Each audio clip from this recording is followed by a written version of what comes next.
Breaking जो police से जुड़ी हुई है, लाउड एंड क्लियर ब्रेकिंग। घटना के वक्त पीड़िता के साथ एक और लड़की थी, ये पुलिस का कहना है। देखिए पुलिस क्या कह रही है, सुनिए। घटना के वक्त पीड़िता के साथ एक और लड़की थी, वो लड़की सामने आ चुकी है। हमारे पास घटना का अब एक चश्मदीद है। दिल्ली पुलिस ने कहा है जल्द ही जांच को पूरा कर लिया जाएगा, दोषियों को सख्त से सख्त सजा दिलाएंगे। सुनिए दिल्ली पुलिस ने क्या कहा है। जो इंसिडेंट हुआ था उस टाइम पर डिसीज्ड के साथ एक और लड़की थी और उसके मुताबिक ये जो घटना घटी है उस टाइम पर वो थी और उसको कोई इंजरी नहीं हुई थी और वो उठकर वहाँ से चली गई थी।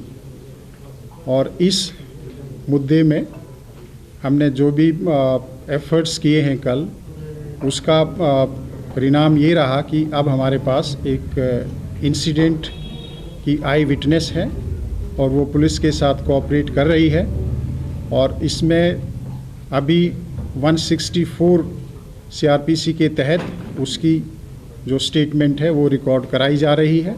यह दिल्ली पुलिस के लिए इस केस के इन्वेस्टिगेशन में एक सिग्निफिकेंट डेवलपमेंट है। और देखिए लेकिन सवाल यहाँ पर दिल्ली पुलिस पर एक बार फिर उठे हैं, क्योंकि प्रेस कॉन्फ्रेंस में सवालों से बचती रही दिल्ली पुलिस। स्पेशल सीपी ने सवालों के कोई जवाब नहीं दिए। सवाल ये कि इतना बड़ा मामला है कि और दिल्ली पुलिस पर जब स्पेशली सवाल उठ रहे हैं तो सवालों का सामना क्यों नहीं कर रही है पुलिस। प्रेस कॉन्फ्रेंस के बाद उठकर चले गए स्पेशल सीपी सागरप्रीत हुड्डा। मात्र 90 सेकंड की उन्होंने एक बाइट दी और वो प्रेस कॉन्फ्रेंस भी नहीं कही जा सकती, क्योंकि 90 सेकंड में उन्होंने अपनी बात रखी और उठकर चले गए।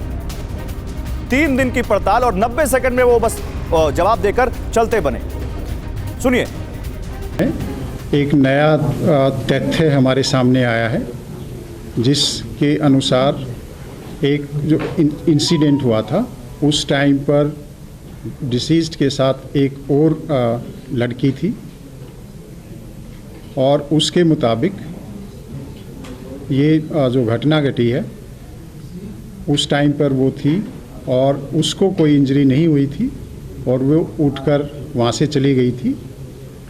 और इस मुद्दे में हमने जो भी एफर्ट्स किए हैं कल, उसका परिणाम ये रहा कि अब हमारे पास एक इंसिडेंट की आई विटनेस है और वो पुलिस के साथ कोऑपरेट कर रही है। और इसमें अभी 164 सीआरपीसी के तहत उसकी जो स्टेटमेंट है वो रिकॉर्ड कराई जा रही है। यह दिल्ली पुलिस के लिए इस केस के इन्वेस्टिगेशन में एक सिग्निफिकेंट डेवलपमेंट है और जो एक्यूज्ड हैं उनको एक तरह से सज़ा दिलाने में हमारे लिए महत्वपूर्ण साबित होगा।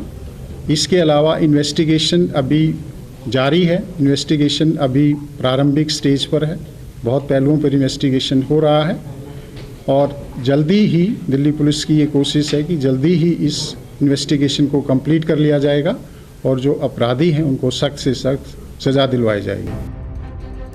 और उसके बाद स्पेशल सीपी उठकर चले गए। कुमार कुंदन हमारे संवाददाता इस प्रेस कॉन्फ्रेंस में थे, सीधे उनके पास चलते हैं। कुमार देखिए 90 सेकंड की जानकारी देने के बाद दिल्ली पुलिस के स्पेशल सीपी उठकर चले जाते हैं और कोई सवालों के जवाब नहीं देते, क्योंकि और सबसे ज्यादा सवाल तो दिल्ली पुलिस पर ही खड़े हुए हैं इस पूरे मामले में। गौरव, आपको समझना पड़ेगा, दिल्ली पुलिस जिस बात का डंका पीट रही थी कि नए साल को लेकर हमने तमाम तरह की तैयारियां कर रखी है, हजारों पुलिसकर्मियों को लगा रखा है दिल्ली की सुरक्षा व्यवस्था के लिए, उस दिल्ली में कई किलोमीटर तक एक लड़की घसीटते हुए चली जाती है और पुलिस का कोई बैरिकेड नहीं आता है, किसी पुलिस वाले की कोई नजर नहीं पड़ती है और तमाम तरह की कई सारे ऐसे सवाल हैं जो दिल्ली पुलिस पे खड़े हो रहे हैं। शायद यही वजह है कि महज कुछ सेकेंडों की प्रेस कॉन्फ्रेंस करके स्पेशल सीपी निकल लेते हैं, ये कहते हुए कि दिल्ली पुलिस की जांच जारी है और जैसे ही कोई पुख्ता सबूत मिलेगा हम शेयर करेंगे। बड़ा सवाल यह है कि आप अपनी जिम्मेवारियों से भी तो पल्ला झाड़ रहे हैं और शायद यही वजह है कि पत्रकारों के सवाल से बचने के लिए पुलिस ने इस तरह की काम की है। पहली बात। दूसरी बात, जहां तक सबूत की बात है तो सबूत और तमाम तरह की चीजें तो मिल ही रही है, खुद लड़की सामने आ रही है। ठीक है कुंदन, ठीक है कुमार कुंदन, बहुत शुक्रिया आपका इन तमाम जानकारियों के लिए। ये बड़ी बात आपने कही है।